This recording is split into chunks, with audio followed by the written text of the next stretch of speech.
How's it going, guys? It's Mr. Lone Wolf, and today I'm going to show you how to get this Dan 96320. It's on the quarry map. That's the second map in the Russian maps, and I'll start from Drowned Lands just to show. I'm not actually going to drive all the way through Drowned Lands, but I'll start there just to show you like the best entrance to quarry and stuff. But basically, what you want to do is from your Drowned Lands garage is follow this main paved road. It changes to a dirt road there for a little bit. And yeah, enter the quarry map from this entrance. There's three possible ways to enter quarry, but this one is definitely the best. You can tell this one because it's like a paved road up to it, so it's the easiest anyway. This one down here is like an actual railway track that's a bit awkward to drive over, and this one down here is a dirt track in the middle of nowhere. So it's definitely this one you want to enter from, and as you'll see, I'll enter now.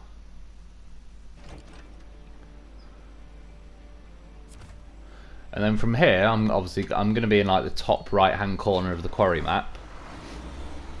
And as you can see, you got like the main paved road, the quarry's like at the top in the middle. There's the northern entrance to Zimnogorsk that we used for the TUZ, and the Dan is here. As you zoom in, you can actually see the truck pretty easily. I will say though, it's you can see it on the map straight away, but you have to actually complete a mission or two before you get it. I'll show you that in a minute. So this is the main paved road, and obviously you want to take the last turning on the left if you're coming from the way I'm coming. The chances are you are going to be coming from Drowned Lands or you're already on quarry, because if you're already in Zimnogorsk, I'd have said there's a pretty high chance you've already got it by now. So yeah, basically follow this main paved road along. It's pretty damn easy. There is like a rock blockage there, but I managed to squeeze through. I remember even when I first got on this map, I still squeezed through it, so you should be fine. And another thing as well is that when you actually get it, you because it's like a mission, you have to restore it, and it's already 100% fixed. So what you're going to need to do is bring some fuel with you, and you have to fill it up to 100% to pass the mission. So make sure you've either got like a fuel trailer or like the fuel thing that sits on the back of a suitable truck. So basically, yeah, you take this road that's off like the one main paved road, and it really is easy to find this one. Like I say, one, it shows up on the map, secondly, it's a mission, and thirdly, it's basically parked right next to the road, unlike the TUZ that was in the middle of nowhere. So I'm going to skip ahead a little bit. This is as I'm turning off the paved road. You can see a little signpost on the actual like telegraph pole as you take a turn, and I don't know what it says because it's in Russian, but yeah, from this turning it's not that difficult at all. Obviously if you are coming from Zimnogorsk, if you've somehow unlocked that but not got this Dan, then you just come in the other way and you'll take your first right. So as you follow down the road a bit, there's the waterfall that you can sort of see on the map. Again, the views are pretty bloody nice, and yeah, you'll see it just sat there like that. I've obviously recreated this, so when you get there it'll be a different colour and stuff, but that's exactly where it was sat. Here's the mission, Lost in the Woods, and as you can see, it says there I have to go and like sort it out basically, and you get 330, is it, XP, and you get about 3,950 in money. The trailer I ended up taking was that one, but as I said, when I actually got there, I didn't need to repair it, I just needed to fuel it, so as you'll see now. So yeah, you accept the mission. I can accept it when I'm here.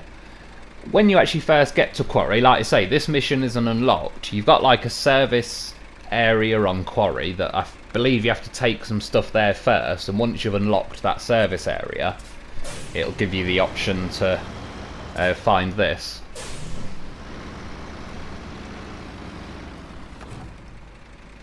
So as you can see in the top right hand corner, it already says repair status is 100%, so it's fuel status that's 0.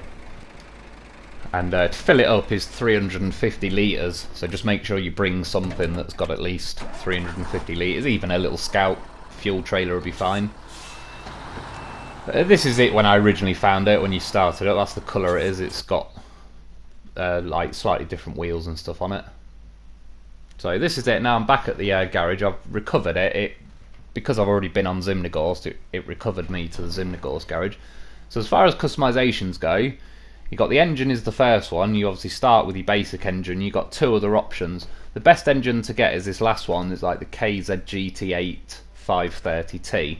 I'll show you now where to get that from quickly, and this is in the Zimnegorsk map. And it's pretty easy to find this one, it's not too bad. It should already show up as an upgrade on the Zimnegorsk map. Obviously I've already got it, so it won't show up here, but I'll show you where it is. This is the garage in Zimnegorsk, which is the first thing you want to unlock as soon as you come to Zimnegorsk. And the upgrade is basically here. You have to sort of come off this road a tiny bit, and it's just up in, like, again, there's a slight bold patch in the trees. You can see it's not that far from the garage at all. I'll draw a little line along the roads, that's the best way to go.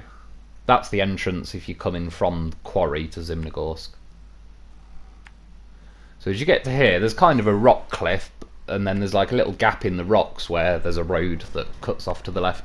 And pretty much as soon as you get through the gap in the rocks, you just want to sort of drive straight up the hill. You'll see it because it's obviously like an abandoned rusty car sat there, and as I said, I don't think it's a hidden upgrade or anything, so I found it pretty easily. So the next thing is the gearbox, and you've got the special and the advanced special, which again I'll show you quickly how to get it, but it's the same gearbox as the TUZ420 Tatran.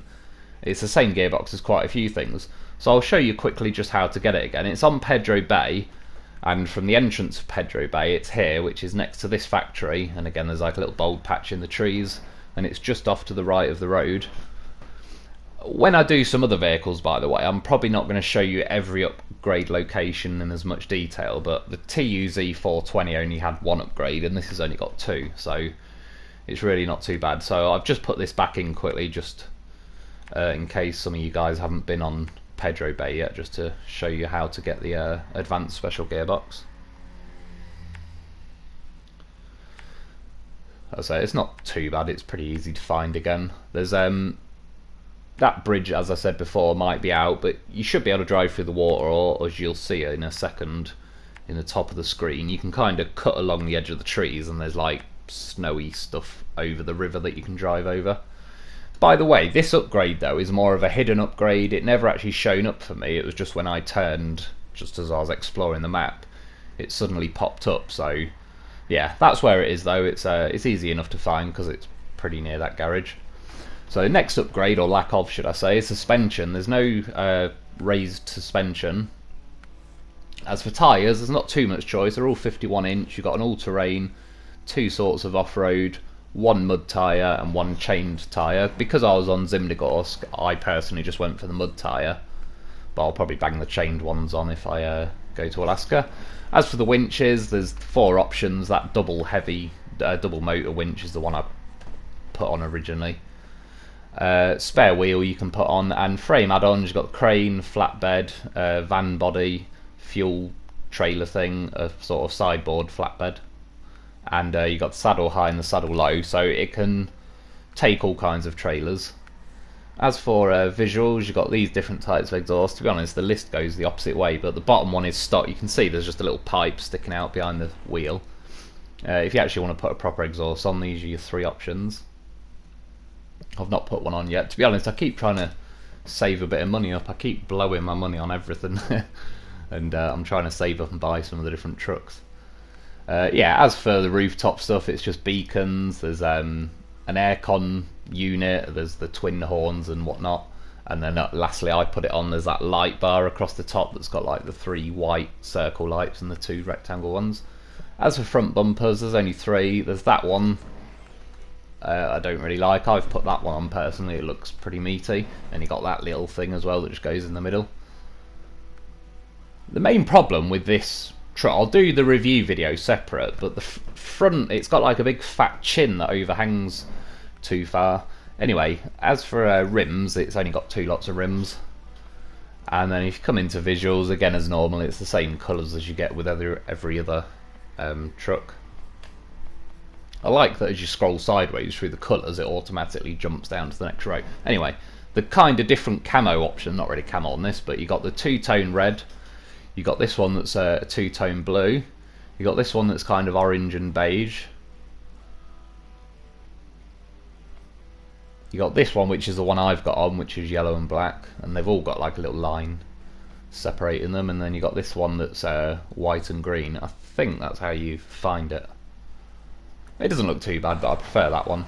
And lastly, quickly, as I said, it takes every trailer. You can do saddle high, saddle low, and obviously all the towable trailers as well. So at least there's no shortage of options as far as they go.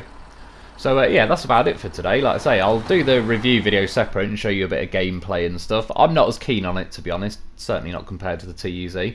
But anyway, that's it for today. That's the location and the upgrade locations. I hope that helps. Thanks for watching, and I'll be back soon.